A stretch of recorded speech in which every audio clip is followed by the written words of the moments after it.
பட்டாம்பூச்சி அது நல்லா. இது வந்து ரெட் வெல்வெட். இது சிட்டி ஃபுல்லாக இருக்குது. சாரி, இது வந்து ஒயிட் ப்ரோடு வேல்கை. ஒயிட் ப்ரோடு வாலாட்டி. அது வந்து அது green bee eater. That's a green bee eater. Particularly bees தேனீக்களை தான் பீஸ் சாப்பிடுமா? ஆமாம், மெயின் ஃபுட் அது கிடைக்காதப்போ தான் வேறு இன்செக்ட்ஸ் சாப்பிடும். ஏன்னா எதுவுமே வந்து நேச்சுரல் இம்பேலன்ஸ் ஆகக்கூடாது, அதாவது கண்ட்ரோல் பண்ணிக்கும். பூச்சிக்கு இல்லைன்னா மரம் இருக்காது, பாலினேஷன்.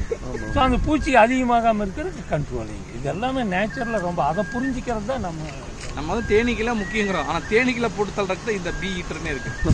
இது இருக்கு ஓரியன்டல் ஹனி பசார்னு ஒன்று பெரிய இது, அதுவும் வந்து தேன் கூட்டையை சாப்பிடும். அதுக்கு அவ்வளோ ஸ்ட்ரென்த் இருக்கு. இப்போ நம்ம மேலே பார்த்தோம்ல பிளாக் ஹைட்டு, அதே மாதிரி தான் அது ஒரு அது பெரிய பறவை. அது என்ன ஒன்று தேனை உள்ளே பூந்தடிக்கும். தேனீக்களையும் சாப்பிட்டு தேனையும் குடிச்சிது. தேனி குடிச்சு தேனி ஹண்டர் பேர்டு தான், பட் இட் ப்ரிஃபர்ஸ் ஹனி பீ. அதனால தான் அதுக்கு வந்து அதே மாதிரி அந்த ரெஸ்ட்ரிக்ஷன் இருக்கு. அதுக்கு அடி அது அந்த கொத்துச்சுன்னா அதுக்கு தாங்குற ஸ்ட்ரென்த் இருக்கு. எப்படி பாம்பு அது கொத்துச்சுனாலும் நம்மளுக்கு விஷம், அதுக்கு ஒன்றுமே இல்லை. இன்னொரு அது மாதிரி